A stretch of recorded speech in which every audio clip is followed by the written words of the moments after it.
और सलामत के गलती से धर्म प्रसाद जी आपकी तरफ से बहुत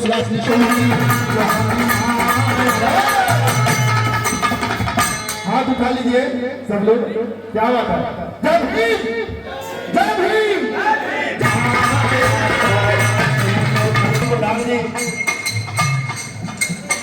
कौन कौन है?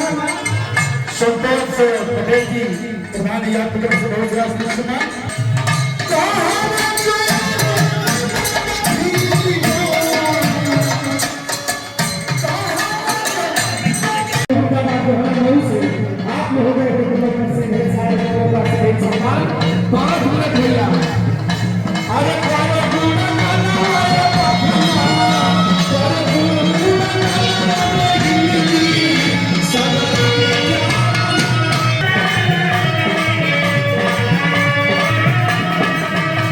बहुत जनवरी है।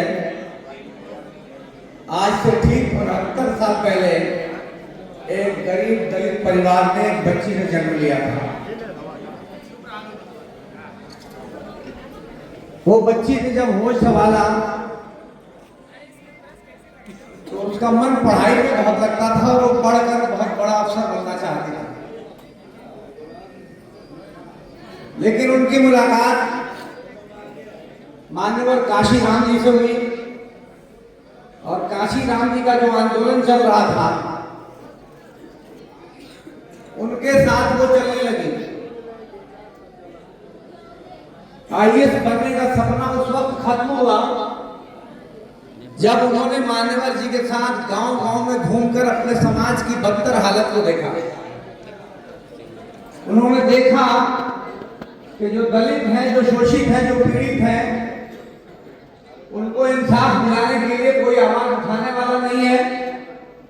जब उन्होंने देखा कि गरीब तो गरीब होता जा रहा है और कुछ चंद लोग हैं जो हुक्मरानी कर रहे हैं और इनके साथ अन्याय कर रहे हैं, तो उनके मन में ये पीड़ा उठी कि समाज को ऊपर उठाने के लिए आखिर क्या किया जाना चाहिए। मान्यवर जी के साथ माननीय बहन जी चलती रही और उसके बाद का इतिहास आप सब लोगों के सामने है कि बहन जी ने न घर बसाया न शादी की और आपकी चिंता में अब 69 वर्ष की हो गई। मैं दुआ करता हूँ ऊपर वाले से कि बहन जी को अच्छा सेहतमंद रखें, बीमारियों से बचावें और लंबी उम्र दें, क्योंकि अभी देश के लिए बहुत कुछ करना है। और जब तक बहन जी प्रधानमंत्री इस देश की नहीं बनेगी तब तक देश में लोगों को इंसाफ नहीं मिलेगा। और वो दिन दूर नहीं है कि जब समाज में बदलाव आएगा और लोगों को समझ में आएगा कि सत्ता किसके हाथों में होनी चाहिए। चूंकि समय बहुत कम है और बहुत देर हो गई, तो मैं नवनियुक्त अध्यक्ष हमारे जो हुए हैं शैलेंद्र और सिंधु जी, उनको भी बहुत बधाई देता हूँ। और मैं पूर्व अध्यक्ष जो विजय जी हैं उनको भी बहुत बधाई देता हूँ कि देखिए ये होता है संगठन से लगाओ कि पद पे हैं तो भी वैसे ही काम करते हैं और पद पे नहीं है तो भी वैसे ही काम करते हैं। किसी को महसूस नहीं हुआ कि कौन पद में क्या बदलाव हुआ। और यही बहुजन समाज पार्टी के नेताओं की और कार्यकर्ताओं की खूबी है जो दूसरे किसी दल में दिखाई नहीं देती है। मैं इसलिए दोनों अध्यक्ष को, वर्तमान अध्यक्ष को भी और पूर्व अध्यक्ष को भी बहुत बधाई देता हूँ। और जो वर्तमान अध्यक्ष हैं उनसे एक अनुरोध करना चाहता हूँ, एक सुझाव भी देना चाहता हूँ कि जो मीटिंग होती है तो इस मीटिंग का समय इतना लंबा हो जाता है कि मुख्य अतिथि की जब बोलने का समय होता है तो 25% लोग ही बचे रहते हैं।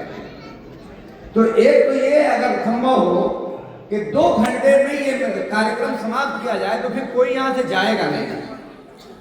और दूसरा मेरा सुझाव ये है कि जो वक्ता लोग आते हैं तो सब लोगों का नाम लेना शुरू करते हैं तो वो अपनी बात पूरी कह नहीं पाते और उनका समय समाप्त हो जाता है।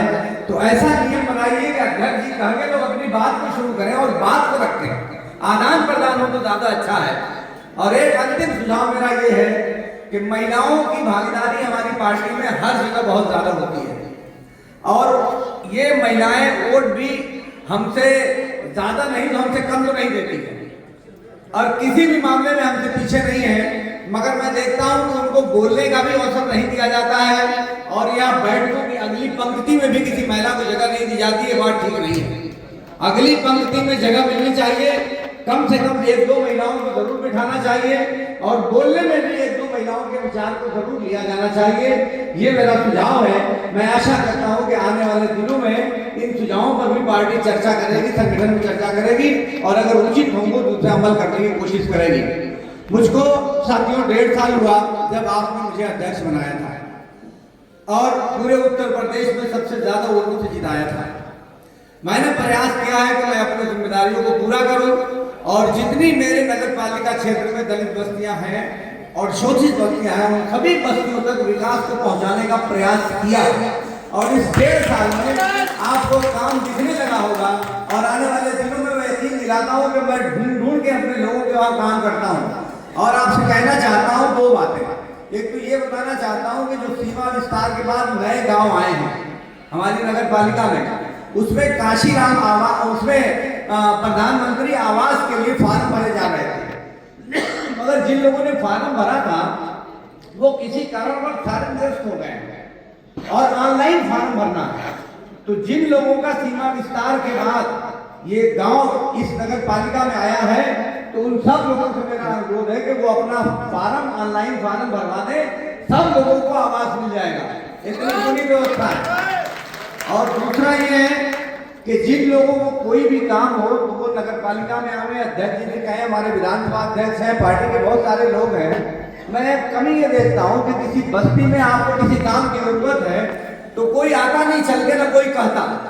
नतीजा ये क्या है कि एक ही गांव में MP साहब, एक ही गांव में आप चले जाइए तो एक गांव में अगर इधर दूसरे लोगों की बस्ती है और इधर गरीबों की बस्ती है तो आप इंटरलॉकिंग और खरीदा भी एक बस्ती में देखेंगे और बगल वाली बस्ती में नहीं देखेंगे। लगता है कि वो लगता ही नहीं किसी दुनिया में पैदा हुआ। तो इसमें इसका कारण कुछ तो जो समाज में 2 प्रकार का व्यवहार है वो एक कारण बड़ा है ही है। लेकिन एक जो दूसरा कारण मैंने महसूस किया कि आप अपने काम और अपने हक के लिए 2 कदम चलते नहीं हैं। तो अपनी बात को कहना चाहिए, मोबाइल का युग है, मोबाइल से कहिए, हमारे पास दरखास्त लेके आइए और अपनी बस्तियों को, अपनी अपनी बस्तियां जो आपके नगर पालिका क्षेत्र में जो लोग हैं, मेरे रहते हुए मैं चाहता हूं कि उन सारी बस्तियों में जो मूलभूत सुविधाएं हैं उन सुविधाओं को आप तक पहुंचा दूं। मैं उम्मीद करता हूं कि आने वाले दिनों में आप लोगों का सहयोग इसी प्रकार मिलता रहेगा और मैं आपके काम जितना ज्यादा आऊंगा उतनी ज्यादा मुझे खुशी होगी। जय भीम, जय हिंद।